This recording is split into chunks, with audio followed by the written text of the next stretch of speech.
Welcome, beloved anointed ones. Power doesn't announce itself.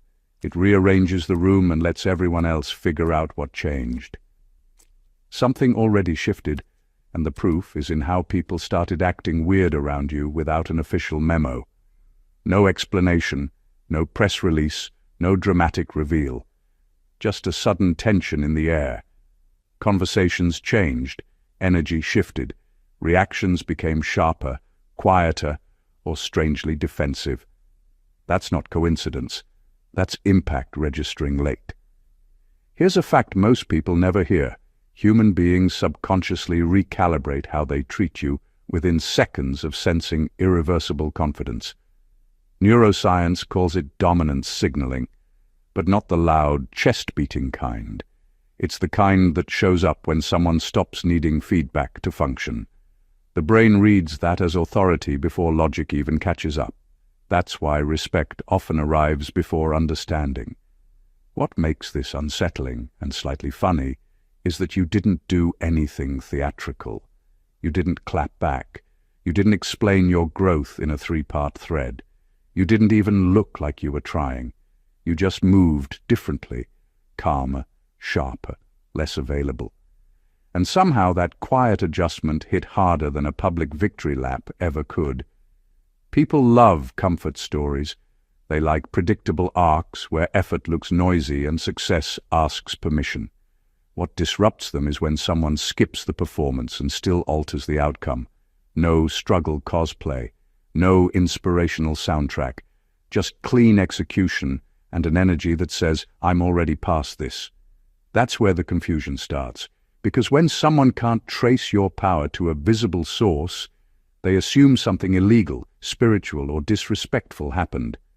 They replay moments, overanalyze conversations, and privately wonder what the hell you unlocked. Not because you threatened anyone, but because you broke a familiar rule without asking. This isn't about hype. It's about aftermath. Whatever the hell you just did wasn't loud, but it was final. And that's exactly why this conversation exists. Number one, you didn't flinch when it mattered most. There was a moment where most people would have folded. Not because they're weak, but because pressure has a way of rewriting priorities. Comfort starts sounding reasonable. Compromise starts dressing itself up as maturity. Backing down starts calling itself peace. That's where most people blink. You didn't. You stayed steady when the cost became real. When being liked was suddenly on the table. When keeping your position, reputation, or access required you to bend just a little. You didn't dramatize it. You didn't make a speech. You simply didn't move. And that decision carried more weight than any loud reaction ever could. What people don't understand is that flinching is rarely obvious. It's subtle. It's the laugh you fake to soften a truth. It's the silence you offer to keep the room calm. It's the agreement you give just to avoid friction. You saw that moment coming and chose not to take the exit ramp. You let the discomfort sit. You let the tension breathe. You let the consequence land. That's when the shift happened. Because people can sense when someone doesn't negotiate with themselves anymore. It registers instantly. The tone changes. The respect recalibrates. Even the ones who don't like you start moving differently around you, not because you're aggressive, but because you're anchored. You didn't flinch when expectations tried to corner you. You didn't rush to defend yourself when assumptions formed. You didn't dilute your stance to stay included. You accepted that standing firm might cost you something, and you decided that was fine. That's a level of internal agreement most people never reach. This is why your presence feels heavier now, not louder. Heavier. Because you proved, without announcing it, that pressure doesn't own you. And once someone shows that, they don't need to intimidate, persuade, or perform. Their posture alone does the work. That single moment didn't just protect your integrity. It redefined how people file you in their minds. Not as someone to test, not as someone to push, but as someone who doesn't break when it's inconvenient to stay whole. Number 2, you acted without asking for permission. Most people are trained to wait, not because they lack ideas, but because they've been conditioned to look around first.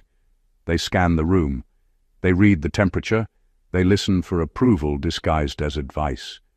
Somewhere along the way, movement became something that needed consensus.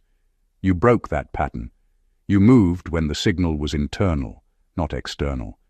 You didn't crowdsource your instinct or soften your intent to make it easier to accept. You trusted your own timing, and that's unsettling to people who need reassurance before every step. When someone acts without asking, it exposes how many others were only pretending to be ready. What made it powerful wasn't speed. It was certainty. You weren't reckless or loud about it. You simply stopped waiting for validation to turn into courage. You understood that permission is rarely given in advance. It's granted after results show up. And instead of waiting for the invitation, you became the proof. People noticed, even if they couldn't explain it. Because action without approval creates a quiet authority. It shifts dynamics fast. Suddenly, opinions start arriving late. Advice shows up after the fact. The same people who hesitated begin explaining why they knew it would work. That's how you know the move landed. This kind of action also rewires how you see yourself. You stop treating others as gatekeepers to your own momentum. You realize that most rules are social agreements, not actual barriers. Once that clicks, hesitation loses its grip. You stop asking whether you're allowed and start deciding whether it's aligned. That's why this moment stuck with people. You didn't break rules for attention. You bypassed the need for permission entirely. That's different. It tells the world you're operating from internal authority, not borrowed confidence. And internal authority is hard to challenge because it doesn't depend on applause. You didn't wait for the room to agree before you moved. You moved, and the room had to adjust. That single decision repositions you permanently. Because once someone acts without asking, they're no longer seen as someone waiting to be chosen. They're seen as someone who chooses themselves, and that changes everything. Number 3, you absorbed chaos without becoming it. Chaos has a way of finding people who feel responsible for everything around them. It's loud, invasive, and exhausting. Most people react to it with equal parts panic and overcompensation. They yell, blame, or let fear dictate their next move. You didn't. You absorbed the chaos without letting it touch the core of who you are. That's rare, and that's why people notice, even if they can't put it into words. It's not about pretending the storm doesn't exist. It's about moving through it while keeping your center intact. You saw the confusion, the manipulation, the envy, the pressure, and instead of letting it shake you, you contained it. You let the noise exist externally while internally remaining precise, calm, and unshakable. That's why your presence feels different in a room full of tension, because you're a stabilizer, not an amplifier. Most people underestimate how much impact this has. Chaos is contagious, but steadiness is even more contagious, and far less expected. By absorbing what others could not, you forced their own reactions to reflect back on them. Suddenly their panic looks unnecessary. Their attempts to pull you into the fray fall flat. You don't participate in the drama, and that makes you unpredictable in the most powerful way. Absorbing chaos isn't passive. It's a deliberate choice to act without letting external turbulence dictate your behavior. You engage when it's needed, withdraw when it's not, and execute with clarity while everyone else is reacting. That's a level of control few achieve, because it requires trust in your own judgment above the noise. This is why people unconsciously respect you and, in some cases, fear you. Because when you move through disorder unshaken, it forces everyone else to confront their own inability to manage it. You didn't just survive chaos. You processed it, contained it, and came out intact, which rewrites the way the world registers you. That calm authority, achieved without showing off, is what makes you someone who can't be ignored. Number 4. You refuse to explain yourself to people committed to misunderstanding you. Some people are impossible to reach. They've already made their judgment. Their minds aren't open. They're rehearsing arguments, looking for evidence to confirm what they've already decided. Most people panic in front of them, scrambling to justify, clarify, or apologize. You didn't. You recognized early that energy spent trying to convince the unconvinced is wasted energy, and you refused to participate in their narrative. Refusing to explain yourself doesn't mean being rude or careless. It means understanding boundaries, knowing when words are serving communication and when they're just feeding obsession. You didn't waste time giving context to people whose only interest was proving you wrong or twisting your truth. You allowed your actions, results, and presence to speak, while letting their assumptions remain exactly that, assumptions. That restraint is magnetic. People are used to seeing arguments, defenses, and endless explanations. When someone chooses silence over justification, it flips the dynamic. Suddenly, the burden shifts. They look for cracks that aren't there. Their frustration grows because you're not playing the game they built to control the story. In refusing to explain, you don't just protect yourself, you subtly shift authority back to yourself. This also rewires your own perception of power. Once you stop validating every perception of you, you stop letting the world dictate your energy. You stop shrinking for understanding you'll never get. You stop treating ignorance as an obligation.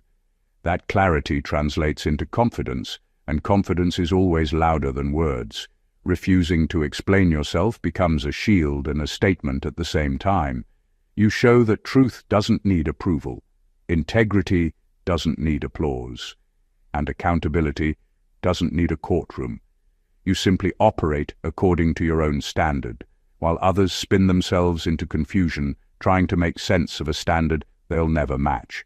That's why people notice, not because you screamed, defended, or dramatized, but because you moved untouchable within their judgment, letting them wrestle with their misunderstanding while you continued to rise.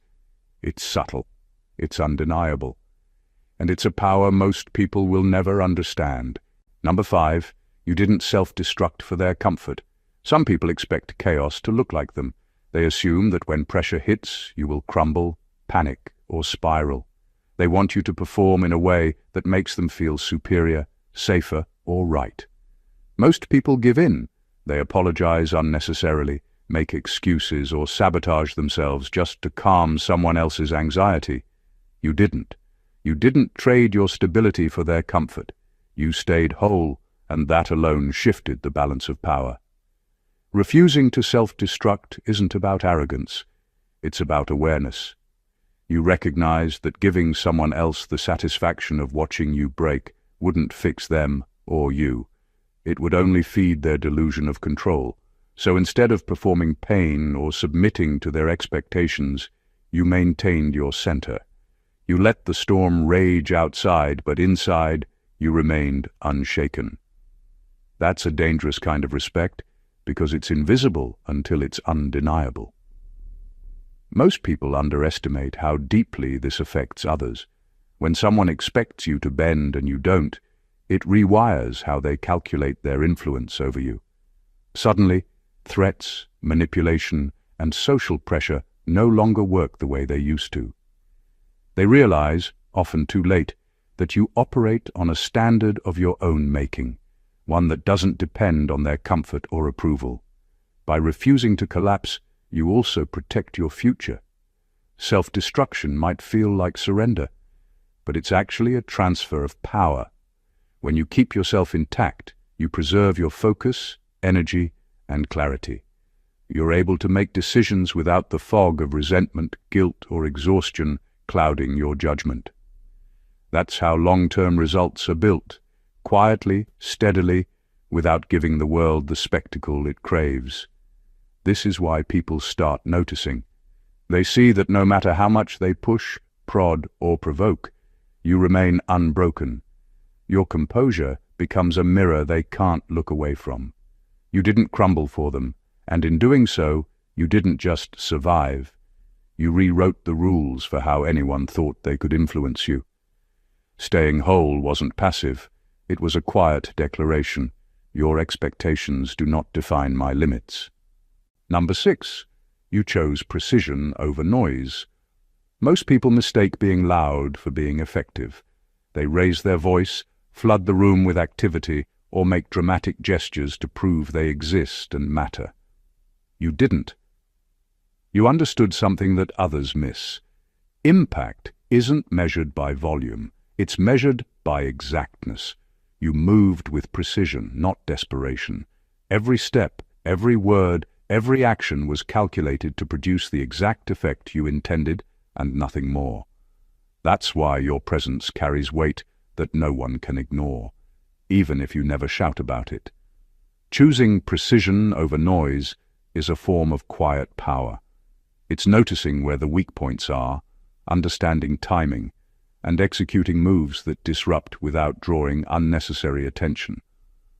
While others are flailing, reacting, or performing for approval, you operate under a different rhythm. Your results don't depend on anyone applauding. They arrive anyway, undeniable and irreversible. That contrast makes people uneasy because they're used to chaos and spectacle. They expect noise. You didn't give it. What makes this even more effective is that precision creates anticipation. People start paying attention, not because you demand it, but because your moves land exactly where they're supposed to. Every word, every gesture, every decision is like a carefully placed domino. You don't need to explain it. You don't need to justify it. They just notice the effects, and those effects are always bigger than they anticipate. Precision also protects energy. Noise burns attention, stamina, and credibility. By being exact instead of excessive, you conserve influence and focus on what actually matters. That means long-term dominance isn't about being seen everywhere. It's about being unforgettable in the moments that count. This is why your presence feels different. You're not flashy. You're not performing. You're surgical. And people can sense it even if they can't define it. While others exhaust themselves shouting, spinning, or proving, you operate quietly, deliberately, and with results that scream louder than any act ever could. Choosing precision over noise doesn't just make you efficient, it makes you untouchable in ways most people will never understand. Number 7. You outgrew environments without announcing it. Most people think growth needs a spotlight. They believe transformation requires announcements, explanations, or dramatics to be recognized. You didn't. You didn't make a speech, post a highlight reel, or explain why you were moving differently. You simply stopped fitting where small thinking thrived. You outgrew the environment quietly, naturally, almost invisibly, but the effect was seismic. People noticed the absence of the old version of you before they understood the new one. Outgrowing a space without announcing it is a power move. It signals evolution without performance. While everyone else is busy narrating progress, you simply move past the limitations that held others hostage. Relationships, workplaces, friendships, social circles, they all have invisible boundaries. Most people push against those boundaries with effort or argument, trying to stay relevant or accepted. You didn't.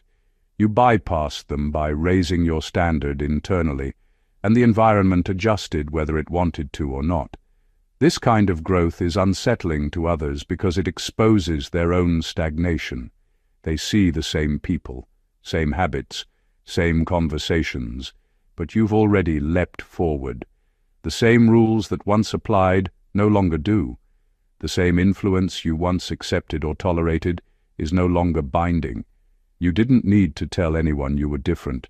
Your choices, your energy, and your outcomes announced it for you. Outgrowing quietly also preserves dignity. You avoid conflicts, explanations, or unnecessary friction. You leave behind only evidence of your evolution, forcing people to reconcile with the fact that you moved past them without resentment or fanfare. That makes your progress look effortless, almost untouchable. By the time anyone realizes you've left their version of the world behind, you're already operating on a plane they didn't know existed. You didn't ask for recognition. You didn't seek applause. You simply outgrew environments that no longer served your expansion, and that's why your presence now feels entirely different, because growth that can't be contained always shifts the rules for everyone else. Number 8. You let results speak without worshipping them. Most people tie their identity to outcomes. They measure self-worth by applause, recognition, or visible success. They chase validation like it's the air they breathe, and the moment something doesn't land, they panic, over-explain, or overreact. You didn't. You let results exist without turning them into proof of your value. You understood that results are consequences, not trophies, and that treating them as anything more gives other people a way to manipulate or define you. Letting results speak without worshipping them is quiet mastery. It's knowing that influence and power aren't in the certificate, the follower count, or the nod of approval. They're in the change that happens because of your work, whether anyone notices or not. You focus on the execution, the strategy, the alignment, and then let the ripples carry themselves. That's why your victories feel effortless and unsettling to people who obsess over every detail. They're waiting for you to brag, over-explain, or perform gratitude, and you don't. You just keep moving. This approach also shifts perception. People see your results, but because you don't weaponize them for attention, they have to interpret their impact on their own. There's no ego to fight, no theatrics to counter. The outcomes exist as undeniable proof of your ability, not your neediness. That makes you more credible, more respected, and far more intimidating than someone who constantly broadcasts success. It also protects your energy. Worshipping results turns them into anchors that can weigh you down. When you let results live in their own space, you avoid being trapped by expectation, envy, or the constant need to defend your achievements. You create freedom to keep evolving, to keep taking bigger steps without being held hostage by your past wins. By letting results speak without worshipping them, you quietly redefine influence. You teach the world that impact is enough, that presence matters more than applause, and that those who measure power by attention will always be one step behind. You don't need to announce your victories, they announce you. And that's a kind of authority no one can negotiate with. Number 9. You broke patterns instead of people. Most people think influence comes from confrontation, from breaking someone down, or proving dominance by force. That's the obvious approach, and it's temporary. You didn't operate that way. You understood that real power doesn't come from crushing others. It comes from dismantling cycles, systems and patterns that keep failure, chaos, or toxicity alive. You changed the game quietly, without making enemies or performing spectacle, and that's why your impact lingers long after the moment passes. Breaking patterns instead of people requires awareness. You saw how habits, expectations, and repetitive behaviors trap not just yourself, but everyone around you, and instead of focusing on individuals, you targeted the structures that created the problem. That's why people can't respond to you the usual way. They can't intimidate you, manipulate you, or replay old scripts, because the pattern you moved through no longer exists. And because patterns are invisible to most, the shift feels subtle, almost unnoticeable, until the effect is undeniable. This approach also makes your moves permanent. People recover from confrontation. They recover from chaos, drama, or verbal attacks. But once a destructive pattern is disrupted at its source, the system itself has to rebuild. That gives you a kind of authority that no argument, no outburst, and no intimidation can ever challenge. You don't just survive the storm, you change the weather. Breaking patterns instead of people also rewires how others perceive you. They start realizing that control isn't about intimidation, and influence isn't about fear. You showed that the real leverage is in precision, strategy, and awareness. While others get caught up in emotional reactions, you were already moving to the next level. You didn't focus on winning arguments, humiliating opponents, or punishing mistakes. You focused on ending repetition, stopping cycles, and making disruption inevitable. And that's why your presence now carries weight. It's quiet, it's calculated, and it's permanent. You don't just participate in life, you restructure it. And that's a kind of mastery almost no one ever achieves.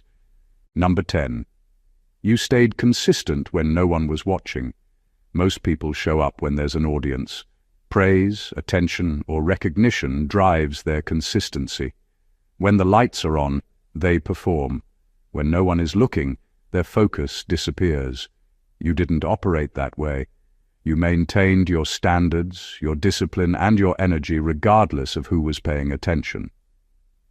That quiet consistency is one of the most underrated forms of power, and it's what separates those who merely survive from those who dominate. Consistency, when invisible, is a test of character. It's easy to act motivated when external pressure exists, when applause or validation is within reach. The real challenge is keeping the same level of commitment when no one is documenting it, when no one is counting, and when shortcuts are available. You showed up anyway, day after day, action after action, regardless of acknowledgement. That persistence creates results that accumulate silently, like a force that no one notices until it's unstoppable. What makes this dangerous to others is that consistency compounds quietly but explosively. While everyone else is distracted by appearances, hype, or recognition, you're quietly building the foundation that outpaces them. They can't track it, they can't anticipate it. By the time your results are visible, it feels like magic, but it's actually method. It's relentless repetition, focus, and commitment performed without needing applause. Staying consistent also rewires your own mindset. You stop looking outward for validation. You stop seeking approval because your actions have intrinsic weight. You develop a kind of internal authority that no criticism, jealousy, or manipulation can shake. The habit of showing up for yourself, even when invisible, builds confidence that doesn't waver in the face of noise or opposition. This is why people eventually notice. Not because you screamed, performed, or demanded attention, but because results don't lie. Your quiet consistency becomes undeniable. It rewrites expectations and forces the world to acknowledge a reality they never saw forming. You didn't perform for anyone, you performed for yourself, and that is a power almost no one else can replicate. Number 11. You stopped trying to be understood and focused on being accurate. Most people live in a constant trap of needing to be understood. They over-explain, justify, and bend themselves to fit someone else's perception. They confuse clarity with truth, assuming that if everyone agrees, their position is solid. You didn't play that game. You stopped trying to force comprehension and focused instead on being accurate, precise, and correct in your actions, decisions, and words. That shift alone changes everything about how people perceive and respond to you. Accuracy over understanding is a subtle but deadly kind of power. It's not flashy. It doesn't rely on applause, validation, or agreement. It operates under a simple principle. Truth doesn't require approval. By committing to correctness rather than relatability, you removed the need to negotiate reality for others. You let facts, outcomes, and integrity speak for themselves, while everyone else burned energy trying to persuade, explain, or manipulate perception. This approach also exposes who is genuine and who is performative. People who can't tolerate truth without interpretation start revealing themselves.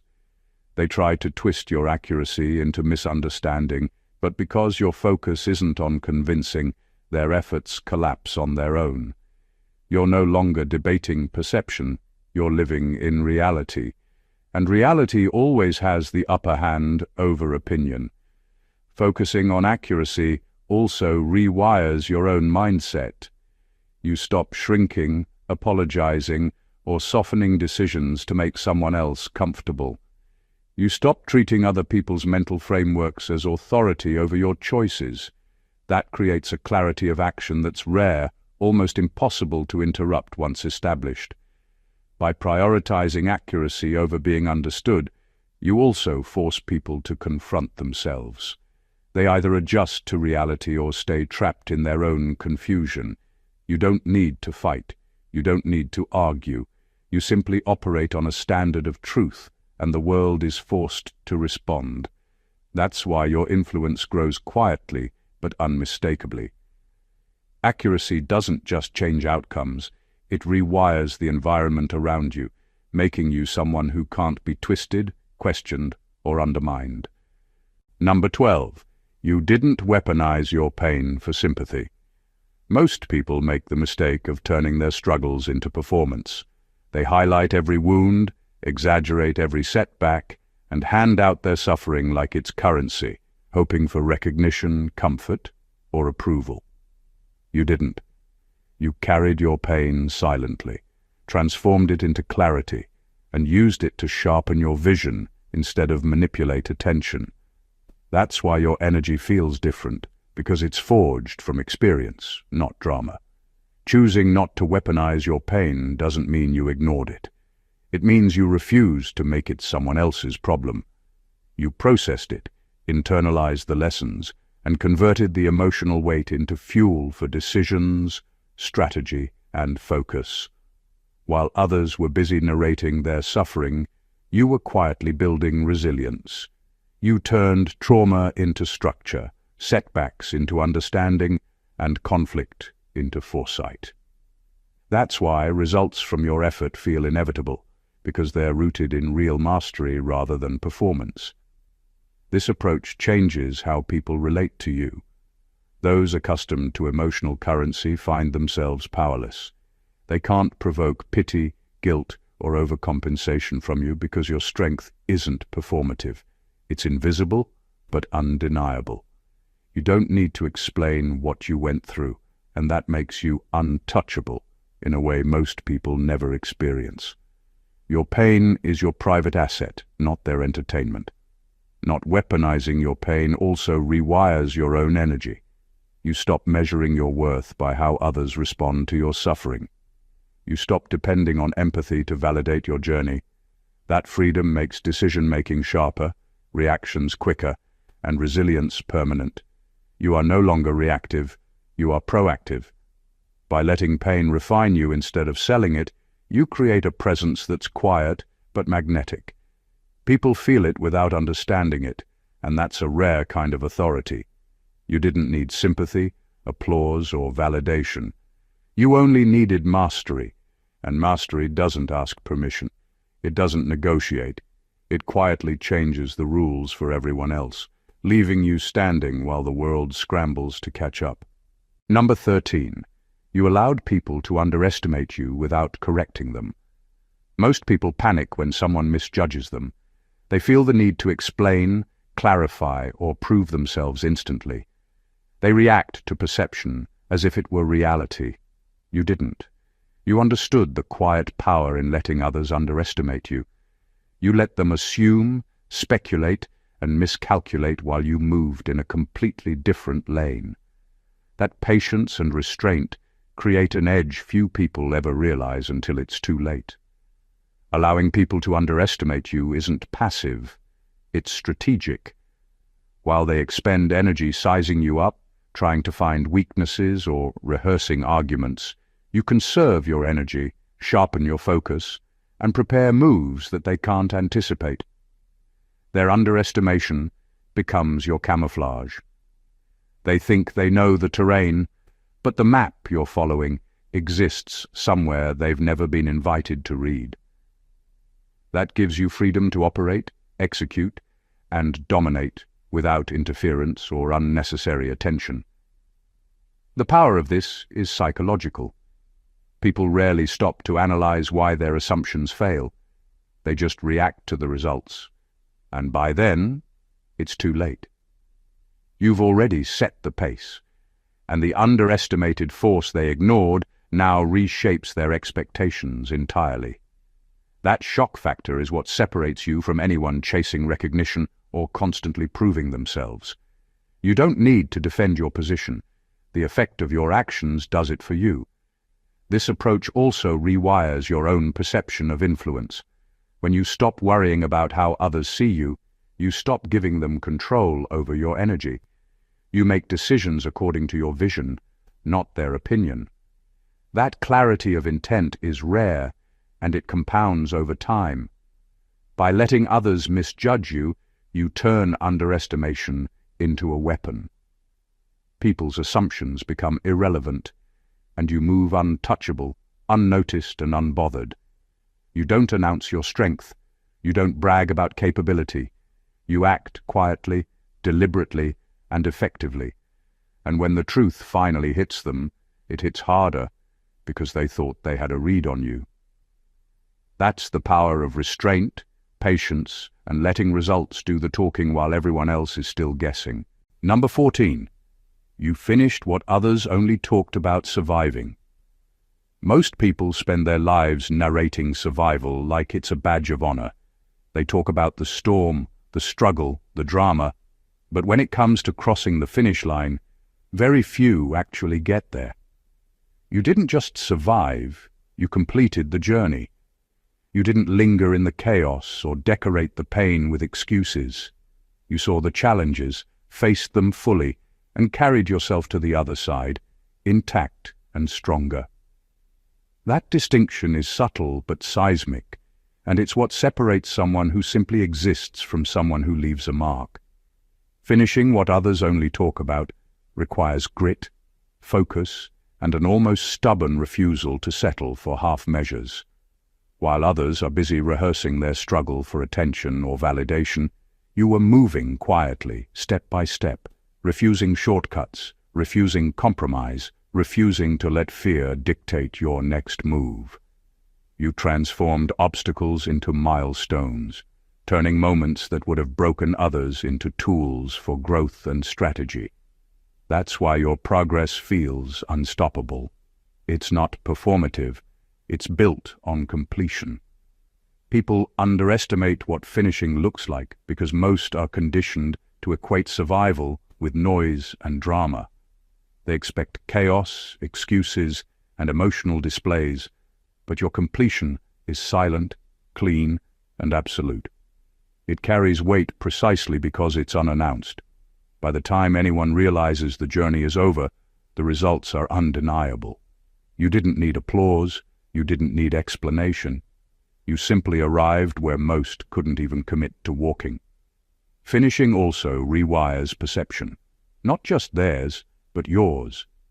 You no longer see challenges as endless cycles of struggle, but as gates with clear exits. You stop replaying failure in your mind because you understand what it means to see the process through. That certainty creates a kind of authority no one else can replicate, because it isn't performance, it's fact. You didn't just survive. You completed. You transformed struggle into results, chaos into structure, and pain into mastery. That's why your presence now feels different, undeniable, and quietly intimidating. You aren't just part of the story. You're the part everyone else wished they had the courage to finish. Everything we've gone through here paints one clear truth. Whatever the hell you just did, it wasn't small, accidental, or unnoticed. From refusing to flinch under pressure to moving without asking for permission, from absorbing chaos without becoming it to breaking patterns instead of people, every single action you've taken tells a story of someone operating on a completely different level. You didn't seek validation. You didn't perform for approval, and you didn't sacrifice your integrity for comfort. You moved deliberately, quietly, and with a precision that most people will never understand. And yet the results are undeniable. You've outgrown environments silently, allowed others to underestimate you, transformed pain into power, stayed consistent when no one was watching, and finished what others only talked about surviving. Each choice you made, each boundary you held, and each principle you refused to compromise on has accumulated into something that speaks louder than any words ever could. It's the energy you carry, the confidence that refuses to be shaken, and the results that arrive whether anyone applauds or not. That's why you're the Motherf Cker. That's why people feel the shift around you, even if they can't define it. That's why your presence now carries weight, authority, and undeniable influence. This isn't just about survival, clever moves, or personal victories. It's about mastery over yourself, your environment, and the energy you allow in your space. It's about being the kind of person whose life isn't dictated by noise, drama, or other people's assumptions. It's about moving through the world untouchable, focused, and unstoppable, while everyone else scrambles to understand what just happened. If this hit you hard, if you feel that shift inside, then don't let this energy stop here. Subscribe to the channel so you never miss a video that strengthens your power, focus, and awareness. Hit that like button to show you're claiming your authority. Drop a comment sharing your breakthrough or what resonates most, and share this video with anyone who needs to understand what it truly means to rise beyond expectations. Your journey is just beginning, and the world is already taking notice. God bless you.